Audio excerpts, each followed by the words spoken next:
Assalamualaikum warahmatullahi wabarakatuh. Perkenalkan, saya Alberta Maida dari kelas KWUB. Pada kesempatan kali ini saya akan memaparkan tentang skala prioritas usaha ide bisnis di bidang TL. Yang pertama yaitu prioritas utama saya di bidang budaya Magot. Yang kedua, penyedia sampling lingkungan. Yang ketiga yaitu konsultan limbah.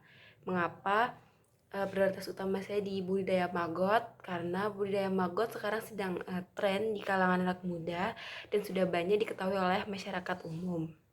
Maggot adalah larva dari Black Soldier Fly atau BSF atau Hermitia illucens, sejenis lalat yang tidak membawa penyakit dan tidak mengganggu lingkungan sekitar. Maggot memiliki protein yang tinggi sekitar 40-50% dan juga lemak, sehingga maggot bisa dijadikan sebagai pakan yang bergizi untuk pakan ternak seperti ayam, bebek, ikan, dan unggas lainnya. Selanjutnya, budidaya maggot ini memiliki banyak sekali manfaat. Di antaranya yang pertama yang sudah saya sebutkan sebelumnya itu sumber protein alami bagi hewan-hewan ternak yang itu baik untuk pertumbuhan. Yang kedua yaitu pengelolaan limbah organik.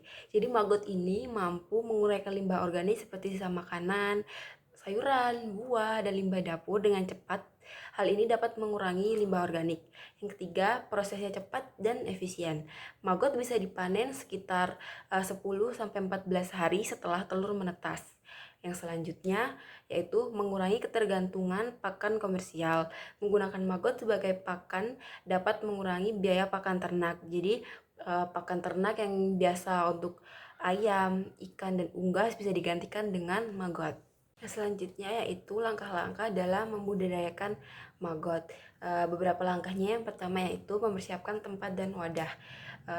Tempat dan wadah yang bisa digunakan itu seperti bak plastik atau drum bekas atau kotak kayu yang memiliki ventilasi udara yang baik.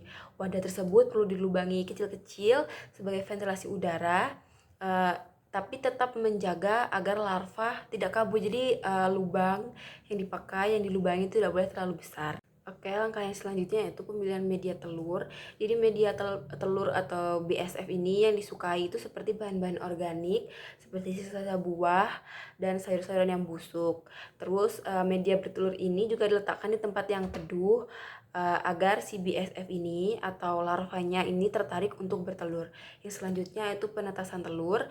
BSF akan menetas sekitar 3-4 hari. Lalu setelah menetas, larva dapat dipindahkan ke media budidaya yang lebih besar dengan pakan berupa limbah organik. Yang selanjutnya yaitu pemberian pakan. Maggot diberi makan limbah organik seperti sisa sayur, ampas kelapa, ampas tahu, atau bahan organik lain yang mudah diuraikan.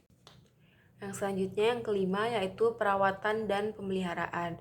Jadi tempat untuk media maggot agar tak aktif ini tidak boleh terlalu basah, tidak boleh terlalu kering, jadi tempatnya harus lembab. Langkah yang terakhir yaitu pemanenan. Maggot siap dipanen dari sekitar umur 10-14 hari ketika mereka sudah mencapai ukuran maksimal.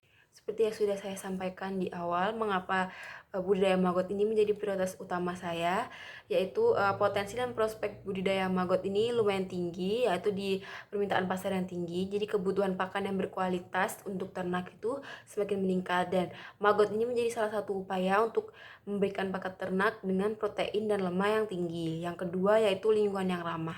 Budidaya maggot ini mendukung pertanian dan peternakan berkelanjutan dengan mengurangi dampak negatif dari pemakaian limbah organik. Yang selanjutnya yaitu inovasi produk. Potensi pengembangan produk turunan maggot seperti tepung maggot, minyak maggot, dan pupuk organik ini dimanfaatkan lebih banyak.